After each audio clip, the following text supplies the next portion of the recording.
Cinema മേഖലയിലെ ലൈംഗിക ചൂഷണത്തിനെതിരെ അടുത്തിടെ പല പ്രമുഖ നടിമാരും രംഗത്തെത്തിയിരുന്നു. Casting couch. സിനിമയിൽ അഭിനയിക്കാൻ അവസരം നൽകാമെന്ന് പറഞ്ഞ് പെൺകുട്ടികളെ ലൈംഗികമായി ഉപയോഗിക്കുന്നതിനെയാണ് കാസ്റ്റിംഗ് കോച്ച് എന്ന് പറയുന്നത്. അടുത്തിടെ നടി കസ്തൂരിയും ഇതിനെതിരെ ആരോപണങ്ങൾ ഉന്നയിച്ച് രംഗത്തെത്തിയിരുന്ന വാർത്തകളുണ്ടായിരുന്നു.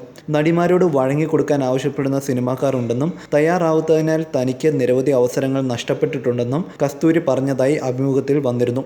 എന്നാൽ ഈ വാർത്തയിൽ യാതൊരു സത്യവുമില്ലെന്നാരോപിച്ച് രംഗത്തെത്തിയിരിക്കുകയാണ് കസ്തൂരി. സിനിമാ മേഖലയിൽ ഇത്തരം സംഭവങ്ങൾ ഉണ്ടാകാം, എന്നാൽ തനിക്ക് ഇത്തരം ചൂഷണം നേരിടേണ്ടി വന്നിട്ടില്ലെന്ന് കസ്തൂരി പറയുന്നു. ആ അഭിമുഖത്തിൽ താൻ പറയാത്ത കാര്യങ്ങളാണ് വാർത്തയിൽ ഉൾപ്പെടുത്തിയിരിക്കുന്നതെന്നും കസ്തൂരി കൂട്ടിച്ചേർത്തു. ഇതിനെതിരെ കസ്തൂരി പോസ്റ്റ് ചെയ്ത വീഡിയോയിലാണ് ഇക്കാര്യം പറഞ്ഞിരിക്കുന്നത്. வணக்கம், நான் கஸ்தூரி.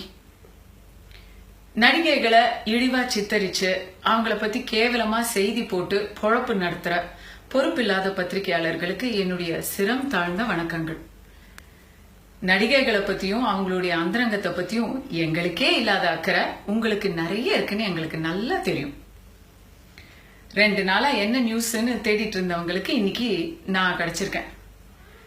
முற்றிலும் பொய்யான, கற்பனையான, உண்மைக்கு புறம்பான, நான் சொல்லவே சொல்லாத ஒரு விஷயத்த நான் சொன்னதா இன்னைக்கு இன்டர்நெட் முழுக்க பரபரப்பா பிரபலப்படுத்தியிருக்காங்க. இதுல கொடுமை என்னன்னா, இந்த ஊடகங்கள் எதுக்கிட்டயுமே நான் பேசக்கூட இல்லை. ஒரே ஒரு இன்டர்வியூ கொடுத்திருக்கேன் ஆங்கில பத்திரிகையான டைம்ஸ் ஆஃப் இந்தியாவுக்கு. மகளிர் தினத்துக்காக பல விஷயங்களை விவாதிச்ச ஒரு இன்டர்வியூ அது. அதுல நான் சொன்ன எதையுமே எழுதாதவங்க அதுல நான் சொல்லாத விஷயத்த மட்டும் ரொம்ப பிரமாதமா எழுதியிருக்காங்க. பொதுவா இந்த மாதிரி சீப்பான கற்பனையான கிசுகளுக்கு நான் ரெஸ்பாண்ட் பண்ண மாட்டேன். நான் பீக்ல இருந்த டைம்ல கூட ரெஸ்பாண்ட் பண்ணதில்லை. பிகாஸ் அதெல்லாம் என்னை பற்றி வந்த கிசுகள், என்னை பத்தி வந்த வதந்திகள். ஆனா இது என்ன மட்டும் இல்லாம என்னுடைய குடும்பத்தையும் பாதிக்குது. இங்க நான் குடும்பம்னு சொல்றது நான் சார்ந்து இருக்கிற சினிமா உலகத்தை. நெருப்பு இல்லாம புகையுமா அப்படின்னு கேட்கலாம்.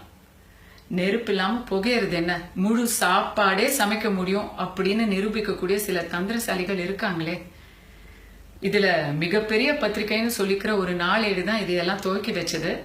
அவங்களே சொன்னதுக்கு அப்புறம் சின்ன சின்ன உப்மா வெப்சைட் எல்லாம் சும்மா இருப்பாங்களா? நிறைய மசாலா போட்டு எவ்வளவு மட்டமா ஆக்க முடியுமோ அவ்வளவு கீழ்த்தரமா இந்த செய்தியை ஆக்கிட்டாங்க. நான் கொடுத்த இன்டர்வியூவோடைய ஒரிஜினல் வெர்ஷன், அதோடைய லிங்க் நான் என்னுடைய ஃபேஸ்புக் பேஜ்ல ஷேர் பண்ணியிருக்கேன்.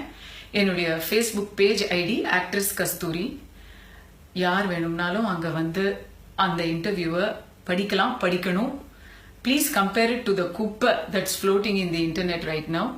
நீங்களே முடிவு பண்ணிக்கோங்க.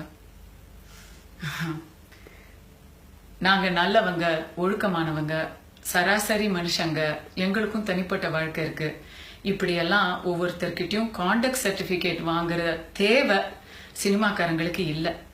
ஆனா அதுக்காக வியாபாரத்துக்காகவும் விளம்பரத்துக்காகவும் யார் வேணா என்ன வேணா எழுதுவாங்க. அதை பொறுத்துட்டே இருக்கணும் அப்படிங்கறதும் நியாயம் இல்லை.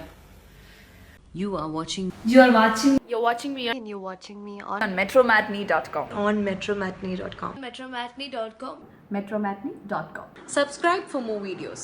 Subscribe for more videos. Subscribe here for more videos. Subscribe now. Thank you.